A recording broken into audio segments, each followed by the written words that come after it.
On Christmas Eve dinner, my grandfather came to visit and asked, "Did you like the house I gave you 2 years ago?" I dropped my fork. The entire table went silent. My mother's face drained of color. My father suddenly became very interested in his wine glass. "What house?" I asked slowly. Grandpa looked confused. "The house I put in your name for your 25th birthday, the one on Maple Street. Your parents said they'd make sure you got the deed." That's when it clicked. 2 years ago, right after my birthday, my parents suddenly moved out of their cramped apartment into a beautiful craftsman home on Maple Street. They said they'd gotten an incredible deal from a motivated seller. They'd been living there ever since. "Grandpa," I said quietly, "I've never seen any deed. I'm still renting my studio apartment across town." The color that had drained from my mother's face came rushing back, bright red now. My father set down his glass with a trembling hand. "There must be some confusion," Mom said quickly. "Dad, you're thinking of the investment property you mentioned, not an actual gift. Don't you dare gaslight me, Patricia," Grandpa snapped. I'd never heard him use that tone. "I have the paperwork at home. Notarized transfer deed. House put in Marcus's name, free and clear. You and Steven were supposed to give it to him." My younger sister, Emma, was staring at our parents with her mouth open. My uncle cleared his throat uncomfortably from across the table. "We were going to tell him," Dad started, but Grandpa cut him off. "For 2 years? You've been living in his house for 2 years and paying nothing while he scrapes by in that apartment?" The room felt like it was spinning. "You've been living in a house that's legally mine?" Mom's eyes welled up with tears. Her usual manipulation tactic. "We were in such a bad place financially. We were about to be evicted. The house was just sitting there, and you were doing fine, so we thought..." "You thought you'd steal from your own son?" Grandpa's voice was ice. "We were going to pay him back,"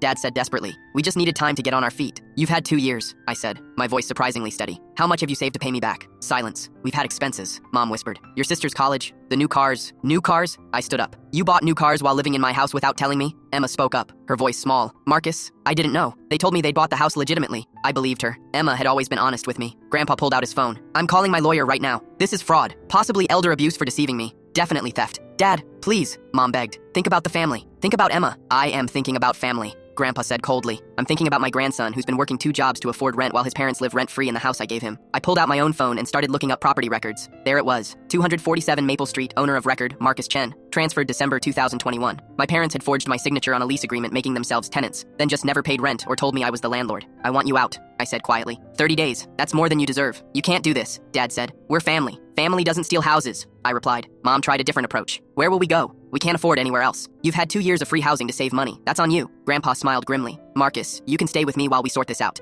I have plenty of room." My parents left the dinner before dessert. Emma stayed behind and apologized for not knowing. She offered to testify if needed. The legal process took 3 months. My parents tried everything, claiming they'd made improvements, demanding compensation, even suggesting Grandpa was senile when he made the transfer. But the paperwork was ironclad. They moved out last week. I moved in yesterday. The house is beautiful, and it's actually mine now in practice, not just on paper. Grandpa helped me change the locks. As we stood on the porch of my home, he put his hand on my shoulder. "I'm sorry I trusted them, Marcus. I should have given you the deed directly." "It's not your fault," I said. "You tried to do something generous." Last night, Mom texted, "We're staying in a motel. Your father's back is hurting from the cheap mattress. Is this really what you want?" I replied, "You had a house. You chose to steal it instead of sharing it. Yes, this is what I want." Then I blocked the number and made hot chocolate in my kitchen. My kitchen. In my house. Some gifts come late, but they still arrive exactly when you need them.